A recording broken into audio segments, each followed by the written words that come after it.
এরা সব কোথায় গেল, এমপিরা সব কোথায় গেল, কোথায় কাদের কাকা, ওদের সারা দেশটা বড় লাগে ফাঁকা ফাঁকা। পালাবো না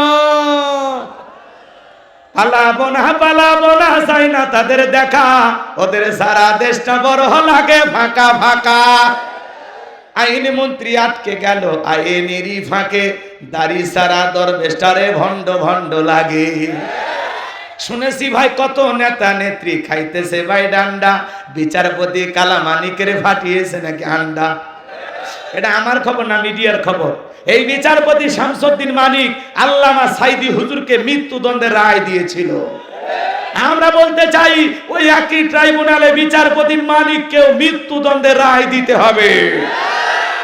এই বিচারপতি মানিক 116 জন আলেমের তালিকা করে দুদকের কাছে জমা দিয়েছিল। আমার মতো গাইবান্দার দুর্বল বক্তা, আমার রোল নাম্বার ছিল 23, সিরিয়ালে আমার নাম্বার কত?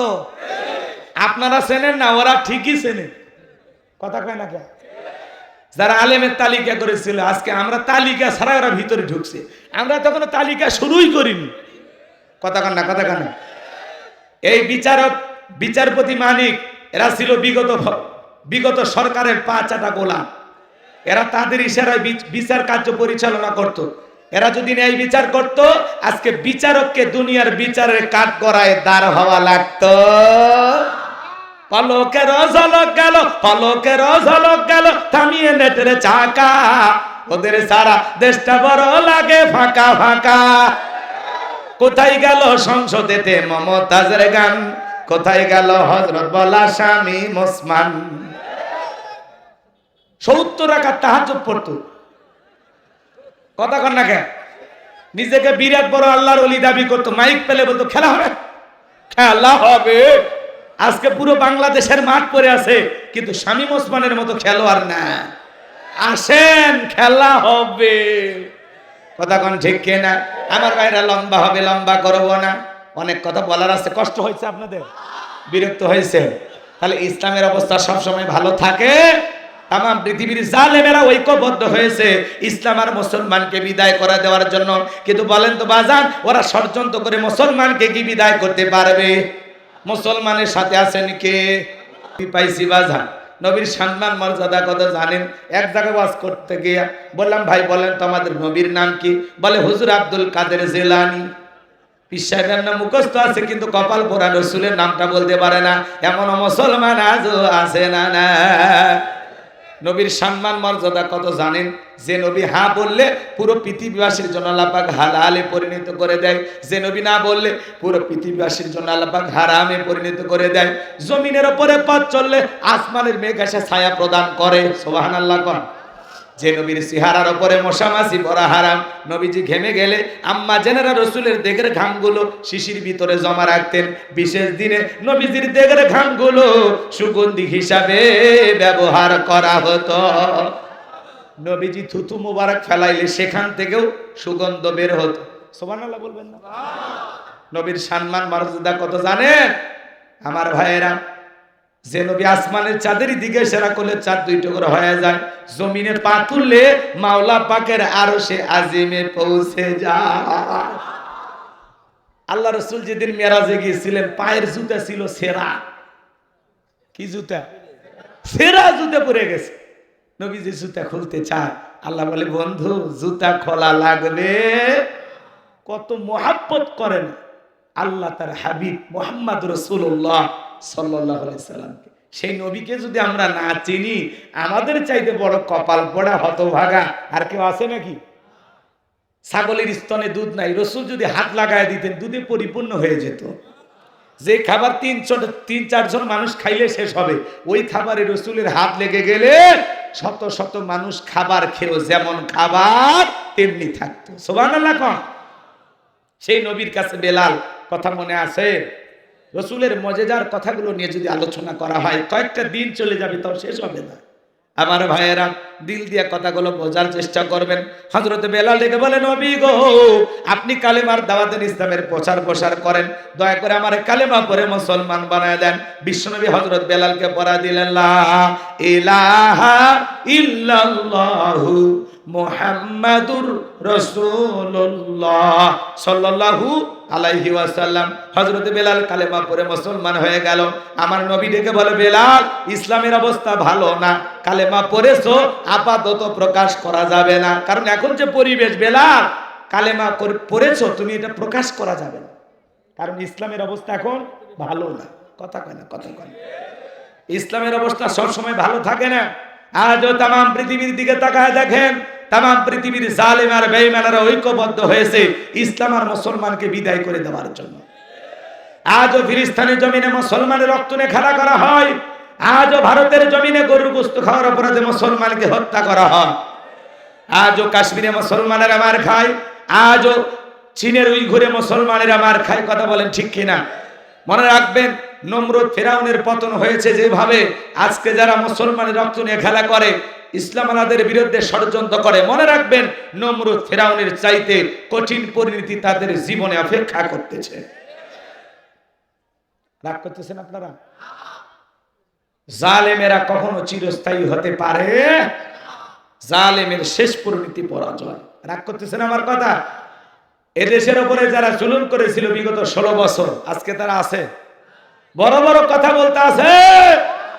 11 লক্ষ কোটি টাকা দুর্নীতি করে বিদেশে পাচার করেছে, 93 বিলিয়ন ডলার ঋণের বোঝা বাংলাদেশের মানুষের উপর চাপিয়ে দিয়ে এদেশের রিজার্ভ শূন্য করে অর্থনীতিকে ধ্বংস করে দিয়ে পালিয়ে গেছে। আজকে গ্যারেজে 5 কোটি 10 কোটি টাকা দামের গাড়ি পড়ে আছে, সরার মতো এমপি মন্ত্রী নাই। এমপি মন্ত্রী একা চলতো, নাইকে বান্ধবী বানায় তারে নিয়ে ঘুরতো। হ্যাঁ, কথা কয় না গো, রাগ করেন না। বড় বড় কথা বলতো, আজকে ওদের আছে বড় বড় কথা আছে, অ্যাকাউন্টে হাজার হাজার কোটি টাকা, এদেশের টাকা বিদেশে পাচার করে বেগুন পাড়া বানাইছে। মনে রাখবেন, এদেশের জনগণের সাথে যারা প্রতারণা করে এদেশের অর্থকে লুটপাট করে খেয়েছে, ওই চোর ডাকাত ছিনতাইকারী ওই সমস্ত দুর্নীতিবাজ নেতাদের বিচার দুনিয়ার আদালতে না হলেও আল্লাহর আদালতে প্রত্যেকটা টাকার জবাব দিতে হবে। বড় বড় কথা বলতো, আহা এক এক মন্ত্রীর কি গরম। কথা কর না, মন্ত্রীরা সব কোথায় গেল, এমপিরা সব কোথায় গেল, কোথায় কাদের কাকা, ওদের সারা দেশটা বড় লাগে ফাঁকা ফাঁকা। পালাবো না পালাবো না পালাবো না, চাই না তাদের দেখা, ওদের সারা দেশটা বড় লাগে ফাঁকা ফাঁকা। আইন মন্ত্রী আটকে গেল আইনেরই ফাঁকে, দাড়ি সারা দরবেশটারে ভণ্ড ভণ্ড লাগে। শুনেছি ভাই কত নেতা নেত্রী খাইতেছে ভাই ডান্ডা, বিচারপতি কালামানিকের ফাটিয়েছে নাকি আন্ডা। এটা আমার খবর না, মিডিয়ার খবর। এই বিচারপতি শামসুদ্দিন মানিক আল্লামা সাইদি হুজুরকে মৃত্যুদণ্ডের রায় দিয়েছিল। আমরা বলতে চাই ওই একই ট্রাইব্যুনালে বিচারপতি মানিককেও মৃত্যুদণ্ডের রায় দিতে হবে। এই বিচারপতি মানিক 116 জন আলেমের তালিকা করে দুদকের কাছে জমা দিয়েছিল। আমার মতো গাইবান্দার দুর্বল বক্তা, আমার রোল নাম্বার ছিল 23, সিরিয়ালে আমার নাম্বার কত? আপনারা চেনেন না, ওরা ঠিকই চেনে। কথা কয় না কে? যারা আলেমের তালিকা করেছিল, আজকে আমরা তালিকা ছাড়া ওরা ভিতরে ঢুকছে, আমরা তখন তালিকা শুরুই করিনি। কথা কন না, কথা কন না। এই বিচারপতি মানিক এরা ছিল বিগত সরকারের 5 আটা গোলাম। এরা তাদের ইশারায় বিচার কার্য পরিচালনা করত। এরা যদি ন্যায় বিচার করত, আজকে বিচারককে দুনিয়ার বিচারের কাঠ গড়ায় দাঁড় হওয়া লাগতো। পলকের ঝলক গেল, পলকের ঝলক গেল, থামিয়ে নেটের চাকা, ওদের সারা দেশটা বড় লাগে ফাঁকা ফাঁকা। কোথায় গেল সংসদেতে মমতাজের গান, কোথায় গেল হযরত বলা স্বামী ওসমান। 70 রাকাত তাহাজ্জুদ পড়তো। কথা কন না কেন? নিজেকে বিরাট বড় আল্লাহর ওলি দাবি করতো, মাইক পেলে বলতো খেলা হবে, খেলা হবে। আজকে পুরো বাংলাদেশের মাঠ পড়ে আছে, কিন্তু শামীম ওসমানের মতো খেলোয়াড় না। আসেন খেলা হবে। কথা কোন ঠিক কিনা? আমার ভাইরা লম্বা হবে, লম্বা করব না, অনেক কথা বলার আছে। কষ্ট হয়েছে আপনাদের? বিরক্ত হয়েছে? তাহলে ইসলামের অবস্থা সবসময় ভালো থাকে? তামাম পৃথিবীর জালেমেরা ঐক্যবদ্ধ হয়েছে ইসলাম আর মুসলমানকে বিদায় করে দেওয়ার জন্য। কিন্তু বলেন তো বাজান, ওরা ষড়যন্ত্র করে মুসলমানকে কি বিদায় করতে পারবে? মুসলমানের সাথে আছেন কে? আরো জোরে বলেন কে? আল্লাহ যদি আমাদের সাথে থাকে আর কোনো ভয় আছে? কি হচ্ছে ভাই? মাশাআল্লাহ, বিএনপি নেতা আছে, ভয় নাই তো? আওয়ামী লীগের কেউ আছে নাকি সেটা কম? 20 বছর কমিশনার, মাস বিএনপির নেতা, ঠিক আছে, ভয় নাই। বিএনপির ভাইয়ের অনেক মামলা হামলা খাইছে। জামাত বিএনপি মানেই একেবারে কারো নামে 50টা, কারো নামে 100টা পাইকারি দরে মামলা। কথা কন। বিএনপির ভাই সকালে এদিক, বিএনপির ভাইয়েরা বউ বাচ্চা নিয়ে রাতে ঘুমাইছে, ঘুমোর থেকে উঠে দেখে জেলখানা। কথা কন না। জামাতের ভাইয়েরা আজান দিতে মসজিদে ঢুকছে, কয় হুজুর আজকে আজান বন্ধ, আপনি চলেন। কথা কয় না গো। অন্ধ ব্যক্তি পর্যন্ত ওদের মামলার আসামি হয়েছে। আর এখন 2-4টা মামলা হচ্ছে, উনি ওই পাশ থেকে বলতেছে এগুলো মিথ্যা মামলা, এগুলো কিছু খেলা শিখাইয়া এখন আবার বলতেছেন মিথ্যা মামলা। আচ্ছা, এই ভাই গাড়িপুর আছে, কথা কন না কেন? যা দেখেন তো বিএনপি করে থাকলে গাড়ি পুরানের মামলা আছে না? নাই। জীবনে কোনোদিন একটা খোয়া একটা ওয়াটত মারেনি সেই লোক বলে গাড়ি পুর আছে। অন্ধ মানুষকে সুপ্রিম কোর্টে দেখলেন না, ঢাকা হাইকোর্টে অন্ধ মানুষ কি করছে? গাড়ি পুরানের মামলা দিছে।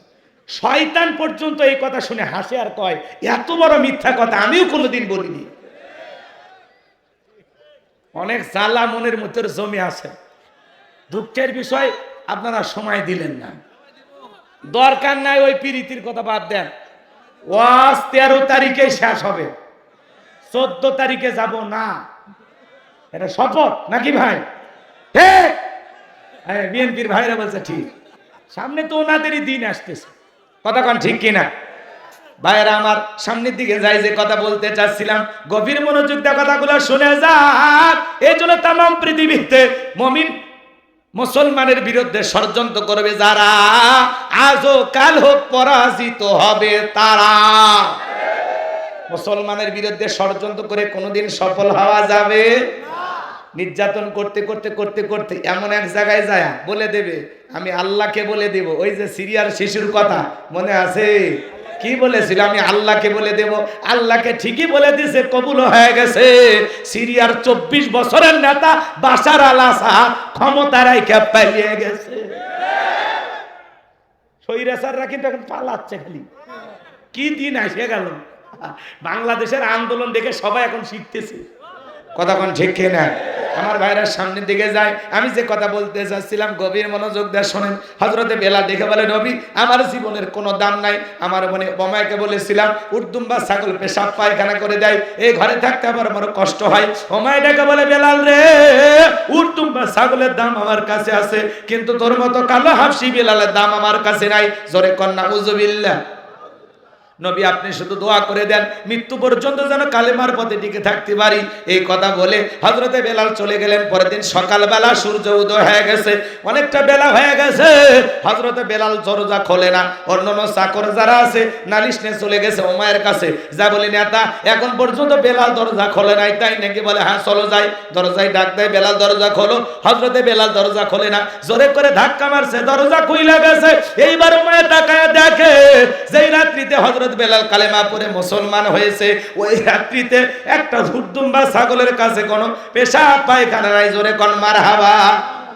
এইবার ওমাইডে বলে চাকরের দল বেলালের বিরুদ্ধে মিথ্যা অভিযোগ দাও। তোমরা যখন ঘুমাচ্ছিলে বেলাল তখন ময়লা আবর্জনা পরিষ্কার করেছে, তাকায় দেখো না একটা উদ্দুম্বা ছাগলের কাছে কোনো পেশাব পায়খানা নাই। যাও নিজেদের কাজ করো। ওদেরকে তাড়িয়ে দেওয়ার পরে এক পা দুপা করে বেলালের কাছে চলে গেলেন। হযরতে বেলাল দেয়ালে পিঠটা লাগাইয়া জিহ্বা নাড়া জিকিরি করে কার? এবার হযরত বেলালকে ধইরা হালকা করে ধাক্কা মারছে, যখন জবান দিয়ে কালেমার আওয়াজ বের হয়েছে তখন এইবার উমাইয়াকে বলে বেলাল তোর জবান দিয়ে কি শুনলাম, তুমি কি মুসলমান হয়েছো?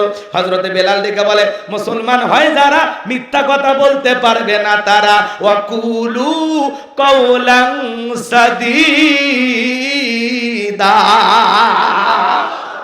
মুসলমানেরা হবে সত্যবাদী, মুসলমানেরা কখনো মিথ্যাবাদী হতে পারে না। আর আমাদের সমাজে মিথ্যাবাদী আছে না নাই? মিথ্যা বলতে বলতে চেহারাটা বেঁকা হয়ে গেছে, এক পা কবরে চলে গেছে। ভরা পেটেও মিথ্যা, খালি পেটেও মিথ্যা। এত মিথ্যা কথা বলতে পারে, ওনাদেরকে না দেখলে বিশ্বাস হতো না। তাহলে হেলিকপ্টার দিয়ে পানি দিছি, তাহলে ছাদের শিশু মারা গেল কিভাবে? এখন র্যাবের মহাপরিচালক দুঃখ প্রকাশ করে বলতেছে, যা করেছি অতীতে ভুল করেছি, জনগণ চাইলে আমরা বিলুপ্তি হয়ে যাব। কথা কয় না গো, দুঃখ প্রকাশ করছে, মাফ চাইছে। তাদেরকে দানবের মতো ব্যবহার করা হতো, তাদের পরিবারকে জিম্মি করা হতো। আসলে এরা ছিল তাদের হাতের খেলার পুতুল। কথা কয় না কেন? এজন্য এদেরকে দোষ দিয়ে লাভ নাই। আমার কথা কি কষ্ট হচ্ছে আপনাদের? কোন কারণে মাঝে মাঝে যদি এগুলো বলি রাগ করবেন না তো? বাস্তবতা বলা লাগবে। কথা কোন ঠিক না? সামনের দিকে যাই বাজান গো আমার, তুমবা ছাগলের মালিক বানায় দেব, থাকার জন্য ভালো ঘরের ব্যবস্থা করে দেব। এখনো সময় আছে। আব্দুল্লাহর বেটা মুহাম্মদ সাল্লাল্লাহু আলাইহি সাল্লামের ধর্ম ত্যাগ করে আবার বাপদাদার ধর্মে ফিরে আসো। হযরতে বেলাল ডেকে বলে, ও মাইয়া, দুনিয়ার পার্থিব সম্পদের লোভ দেখায়া বেলাল তার ঈমান বিক্রি করবে না। এইবার ওমায় ডেকে বলে, বেলাল আমার কথা না শুনলে বড় নেতা আবু জেহেলকে খবর দেব। হযরতে বেলাল ডেকে বলে, কোন বড় নেতা ছোট নেতা কাউকে গোনার টাইম নাই। আমি দুনিয়ার কোন আবু জেহেলকে ভয় করি না, আমি ভয় করি আমার আল্লাহকে। আল্লাহ ছাড়া দুনিয়ার কাউকে ভয় করা জায়েজ নাই। কথা ক্লিয়ার? গভীর মনোযোগ দিয়ে শুনবেন বাজান গো আমার। আমি যে কথা বলতে চাচ্ছিলাম, ওমায় দৌড়ে চলে গেল আবু জেহেলের বাড়িতে। যা বলে, নেতা অবস্থা খারাপ, কি হয়েছে? বলে, আমার বাড়ি খিতদার বেলাল কালেমা পড়ে মুসলমান হয়েছে। তাই নাকি? বলে, হ্যাঁ ঠিক আছে, যাও আমি আসতেছি। আবু জেহেলের একটা বিশেষ বাহিনী ছিল, যাদের কাজই হলো ইমানদার মুসলমানদের উপর নির্যাতন জুলুমের স্টিম রোলার চালানো। আজও তাম পৃথিবীর দিকে তাকায় দেখবেন, জালেমদের বিশেষ একটা বাহিনী আছে, যাদের কাজই হলো টুপিওয়ালা দাড়িওয়ালা ইমানদার আলেম ওলামাদের উপর নির্যাতন জুলুম চালানো। স্বৈরাচারদের আয়না ঘর দেখেন না? সিরিয়াতে আয়না ঘর পাওয়া গেল। কথা কয় না গো? হাজার হাজার নারীদেরকে ওরা জেলখানায় বন্দি করে ধর্ষণ করেছে। সেখানে নারী গর্ভবতী হয়ে সন্তান পর্যন্ত জন্ম দিছে। কি মিথ্যা কথা? নিউজ দেখেন না? কত বড় জালেম ছিল, কিন্তু মুসলমান। এ কি ছিল? এরা হলো এজিদ মার্কা মুসলমান। কথা কম। মানে ক্ষমতার লোভ, এটা এমন একটা লোভ, মানুষ পাল্টি দিতে সময় লাগে না। কথা কন ঠিক কিনা? একটু সামনের দিকে যায়, কষ্ট হয় নাকি আপনাদের? বাজান গো আমার, দিল দিয়া কথাগুলো বোঝার চেষ্টা করবেন। এইবার আবু জেহেল তার বাহিনী নিয়ে ওমায়ের বাড়িতে হাজির হয়ে গেল। ডাইকা বলে, বেলাল এই দিকে আয়। হযরতে বেলাল কাছে আসলেন। আবু জেহেল ডেকে বলে, বেলাল এসব কি শুনছি? তুমি নাকি আব্দুল্লাহর বেটা মুহাম্মদ সাল্লাল্লাহু আলাইহি সাল্লামের দলে নাম লেখাইছো, কালেমা পড়ছো? বলে, হ্যাঁ, যা শুনেছেন সত্য। এইবার আবু জেহেল প্রস্তাব দেয়, বেলাল উদ্দুম্বা ছাগলের মালিক বানাবো, থাকার জন্য ঘর বাড়ির ব্যবস্থা হবে। তুমি যদি চাও ব্যবসা বাণিজ্য করবা, দেড়হাম টাকা পয়সা যা লাগে সব দেব। চতুর্থ অপশন, তুমি তোমার ইচ্ছা মতো চাও, আমরা তোমার চাহিদা পূরণ করব। হযরত বেলাল দেখে বলে, আবু জেহেল রে, দুনিয়ার সব সম্পদ যদি আমি বেলালকে দিতে চাও, দুনিয়ার সব সম্পদ ছাড়তে রাজি, কিন্তু নবীজির কালেমা ছাড়তে রাজি নাই। চিৎকার মেরে বলুন আল্লাহু আকবার। বেলালের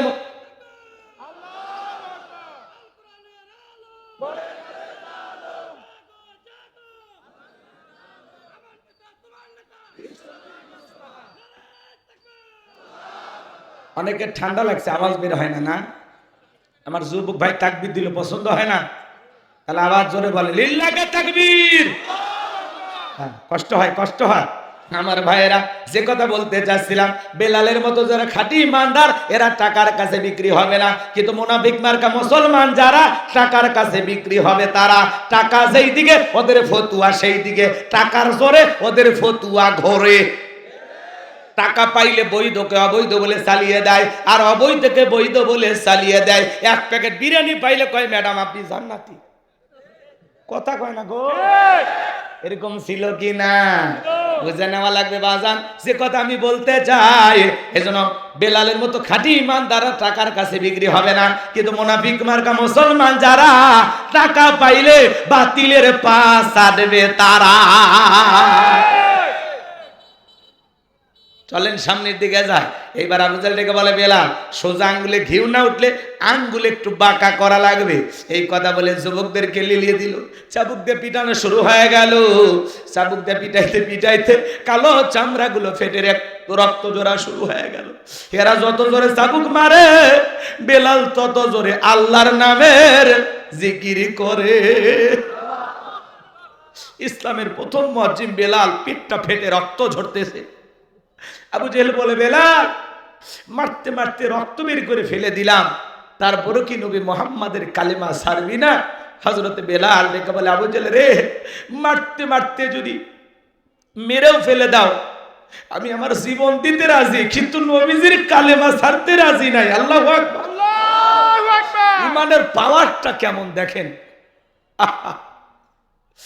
আজকে যখন ফিলিস্তিনের অবশ শিশুর বুকে আমরা গুলি দেখি, দেখলেন না সেদিন একটা ভিডিও ভাইরাল হয়েছে, কি ফুটফুটে সন্তান, এখানে গুলি লাগছে, এখানে গুলি লাগছে, পায়ে গুলি লাগছে। আরে ছোট্ট শিশু, 2-3 মাস বয়স, তাকে ওরা ছাড় দেয় না। এই জন্য ইহুদিরা হলো পৃথিবীর সবচাইতে নিকৃষ্ট জাতি। এরা জঙ্গলি জানোয়ারের চাইতেও খারাপ। এজন্য আল্লাহ বলেন, উলাইকা কাল আনআম বাল হুম আদল। কিছু কিছু মানুষ আছে চতুষ্পা জন্তু জানোয়ারের চাইতে নিকৃষ্ট, এরাই সেই মানুষ। কথা কোন ঠিক কিনা? রাগ করতেছেন আমার কথা? আমার ভাইরা দিল দিয়ে কথাগুলো বোঝার চেষ্টা করবেন। এইবার আবু জাহেল ডেকে বলে, বেলালের পায়ে রশি লাগাও। পা বাঁধা হলো, উটের পায়ের সাথে বেঁধে মরুভূমির গরম বালিতে ছেঁচড়ায় ছেঁচড়ায় ঘোরা হলো। আরবের বালিগুলো এত গরম, বাজান চাল দিলে মুড়ি হয়ে যাবে। এত উত্তপ্ত গরম বালিতে ছেঁচড়ায় ছেঁচড়ায় ঘোরা হলো। বাবলা গাছের কাঁটাগুলো জিব্বার ভিতরে পেরেকের মতো মারা হলো। বিকেল বেলা নিয়ে আইসা বলে, বেলাল চাবুক দিয়ে পিটাইলাম, পায়ে রশি লাগাই নিয়ে ঘুরলাম, বাবলা গাছের কাঁটাগুলো ফোটায়া দিলাম রে বেলাল, তারপরে কি নবী মুহাম্মাদের কালেমা ছাড়বি না? হযরতে বেলাল আবু জাহেলকে ডেকে বলে, বেলাল রে, তারপরে কি কালেমা ছাড়বি না? হযরতে বেলাল ডেকে বলে, আবু জাহেল রে,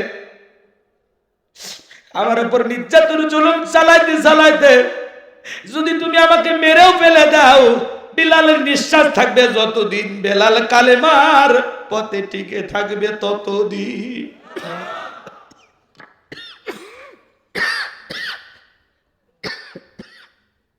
নিঃশ্বাস বন্ধ না হওয়া পর্যন্ত আমি ঈমান ছাড়ব না।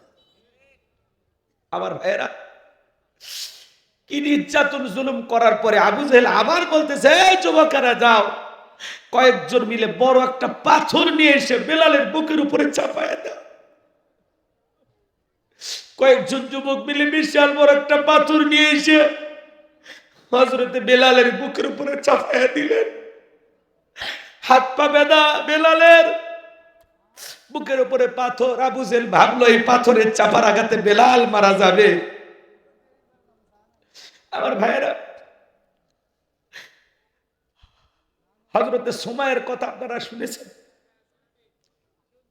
এই আবু জাহেল তার লজ্জাস্থানে বল্লম দিয়ে আঘাত করে দুনিয়ার জমিন থেকে বিদায় করে দিয়েছে। এরা এত বর্বর ছিল, এত নিষ্ঠুর পাষাণ ছিল। ওরা চলে গেল। হযরতে বেলাল রক্তাক্ত জিহ্বা নারা আল্লাহর জিকির করে, চোখের 2 চোখ দিয়ে বন্যার পানির মতো গাল বেয়ে বেয়ে পানিগুলো পড়ে যাচ্ছে। হযরতে বেলাল ওই অবস্থায় কাঁদতে কাঁদতে আল্লাহকে ডেকে বলেন, আল্লাহ তুমি তো সেই আল্লাহ, তুমি যদি ইব্রাহিমের জন্য নমরুদের আগুনকে ফুলের বাগান বানায় দিতে পারো, আল্লাহ তুমি কি পারো না? আমি বেলালের বুকের উপরে পাথর থাকার কারণে তোমার মতো মালিকের জিকির করতে বড় কষ্ট হয়, আল্লাহ তুমি কি পারো না বিলালের বুকের পাথরটাকে তুলার মতো নরম বানায় দিতে? হযরতে বেলাল দোয়া করতে দেরি আসমানের মালিক আল্লাহ দোয়া কবুল করতে দেরি করে নাই, বিলালের বুকের পাথরটাকে আমার আল্লাহ তুলার মতো নরম বানিয়ে দিয়েছেন। আজকে আপনাকে আমাকে জিকির করার জন্য কেউ পিটায় না, মারে না, ধমক দেয় না, তারপরে আমরা বড় কপাল পরে আল্লাহরে স্মরণ করি না। কথা বলে নাকি? এই জন্য আল্লাহ বলেন ইন্নাল ইনসানা লিরাব্বিহি লাকানুদ, মানুষ বড় অকৃতজ্ঞ, মানুষ বড় অকৃতজ্ঞ। কথা বলেন না কেন? আমার ভাইয়েরা, জিকির করার জন্য আলাদা সময় লাগে না, জিকির করার জন্য আলাদা ওযু করা লাগে না। মাঠে কাজ করতে করতে জিকির করা যায়, দোকানে কাজ করতে করতে জিকির করা যায়, মিল ফ্যাক্টরিতে কাজ করতে করতে জিকির করা যায়। কথা বলেন না কেন? রাস্তাঘাটে পথ চলতে চলতে জিকির করা যায়, চলতে ফিরতে সব সময় জিকির করবেন। হাদিস শরীফের ভিতরে আসছে, যার জিহ্বাটা আল্লাহর জিকিরে তরুতাজা থাকে, আল্লাহর জিকিরে ভিজা থাকে, ওই জিহ্বাওয়ালা মানুষ কোনোদিন জাহান্নামের আগুনে জ্বলবে না। জিবরাইল এসে বললেন, নবী গো, ও নবী, আপনি কি জানেন একজন মুমিনের 2 ফোঁটা চোখের পানির কত দাম? হযরতে জিবরাইল বলেন, নবী, কেউ যদি আল্লাহর ভয়ে, কার ভয়ে? আল্লাহর ভয়ে 2 ফোঁটা চোখের পানি ফেলাইতে পারে, ওই 2 ফোঁটা চোখের পানি তারা জাহান্নামের আগুনকে নিভাইয়া দিতে পারে। আমার ভাইয়েরা, একজন বান্দা যদি আল্লাহর কাছে কাঁদে, আল্লাহ ওই বান্দার কান্না কখনো বৃথা যেতে দিবে না। কথা বলে না কেন? আল্লাহর চাইতে বড় দয়া, আল্লাহর চাইতে বড় আপন একজন মুসলমানের জীবনে আর কেউ হতে পারে না। আপনার আমার সবচেয়ে বেশি আপন কে? জোরে বলেন কে? আমার ভাইয়েরা, কষ্ট হয়, কষ্ট হয় না? সব সময় জিকির করবেন। ফাযকুরুনি আযকুরুকুম ওয়াশকুরুনি ওয়ালা তাকফুরুন। তোমরা আমারে স্মরণ করো, আমি আল্লাহ তোমাদেরকে স্মরণ করব। কৃতজ্ঞতা প্রকাশ করো, অকৃতজ্ঞ হয়েও না। যতটুকু দিয়েছেন ততটুকু পেয়ে প্রশংসা হবে কার? শুকরিয়া হবে কার? আর চলতে ফিরতে সব সময় বলবেন সুবহানাল্লাহ, সুবহানাল্লাহ, আলহামদুলিল্লাহ, আলহামদুলিল্লাহ, লা ইলাহা ইল্লাল্লাহ, আল্লাহু আকবার, আল্লাহু আকবার, লা ইলাহা ইল্লাল্লাহ। সব সময় তাসবিহ পাঠ করবেন, মনে থাকবে তো ইনশাআল্লাহ। আমার ভাইয়েরা, বিলালের নির্যাতন জুলুমের কথা যখন বিশ্ব নবীর কান পর্যন্ত পৌঁছে গেল, আমার নবী ডেকে বলে, আবু বকর, আমার বেলালের কষ্টের কথা আমার আর সহ্য হয় না, যাও যাও, তুমি আমার বেলালের জন্য একটা কিছু করো। হযরত আবু বকর সিদ্দিক রাদিয়াল্লাহু তাআলা আনহু কয়েক গুণ দাম বেশি দিয়া গোলামীর জীবন থেকে হযরত বেলালকে আজাদ করলেন, মুক্ত করলেন। বলুন আল্লাহু আকবার। এই যখন ইসলামের অবস্থা, একদিকে সন্তান হারানোর ব্যথা, অন্যদিকে সাহাবায়ে কেরামদের উপর নির্যাতন জুলুম, ওই সময় নবীজির মনটা ভীষণ খারাপ, মুখটা মলিন, চোখের কোনা দিয়ে অশ্রু ঝরতেছে। নবীর যখন মন খারাপ, নবীকে সান্ত্বনা দেওয়ার দায়িত্ব কার? আল্লাহ। আর একটু জোরে বলেন তো কার? আল্লাহ। আর একটু জোরে বলেন কার? আল্লাহ। আল্লাহ বলতে কি কষ্ট হয়? না। গাজীপুরের মানুষ কি ঘুমাইছে? না। উত্তরবঙ্গের মানুষেরা কি ঘুমাইছে? না। তাহলে চিৎকার মেরে ডেকে বলেন আল্লাহ, আল্লাহ। ভালোবেসে আরেকবার বলেন আল্লাহ, আল্লাহ। আমার ভাইয়েরা, দিল দিয়ে কথাগুলো বোঝার চেষ্টা করবেন। আমার আল্লাহ তখন ডেকে বলে, জিবরাইল রে, আমার বন্ধুর মা নাই, বাবা নাই, আমি ছাড়া আমার বন্ধুর কেউ নাই রে জিবরাইল। আমার বন্ধুর মনটা হয়েছে ভারী, আমি আল্লাহ সইতে নাহি পারি।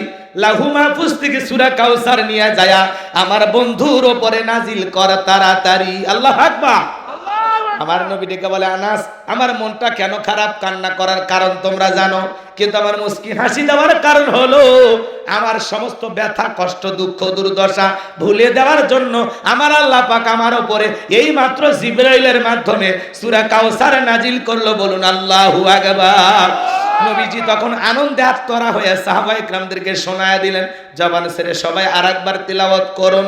আমার আল্লাহ রাব্বুল আলামিন বলেন, ইন্না আ'তাইনাকাল কাউসার ফাসাল্লি লিরাব্বিকা ওয়ানহার ইন্না শানিয়াকা হুয়াল আবতার। আল্লাহু আকবার। আল্লাহ রাব্বুল আলামিন 1 নাম্বার জানিয়ে দিলেন, গভীর মনোযোগ দিয়ে শুনবেন। প্রথম আয়াতে আল্লাহ তাআলা জানিয়ে দিলেন, ইন্না আ'তাইনাকাল কাউসার। আমার আল্লাহ জানিয়ে দিলেন, অবশ্যই আমি আল্লাহ পাক আপনাকে হাউজে কাউসার দান করেছি। ইন্না আ'তাইনাকাল কাউসার, নিশ্চয়ই আমি আল্লাহ পাক আপনাকে হাউজে কাউসার দান করেছি। পৃথিবীর অন্য কোন নবী রাসূলকে আল্লাহ পাক হাউজে কাউসার দান করেন নাই। আপনার আমার নবীকে আল্লাহ তাআলা হাউজে কাউসার গিফট করেছেন, বলুন সুবহানাল্লাহ। এই হাউজে কাউসারের পানি দুধের মতো সাদা, পানির চাইতেও ক্লিয়ার, মধুর চাইতে মিষ্টি। সুবহানাল্লাহ বলেন। ওই কঠিন কিয়ামতের ময়দানে যেদিন বিচার দিবস কায়েম হয়ে যাবে, বিচার দিবসের একদিন হবে 50,000 বছরের সমান।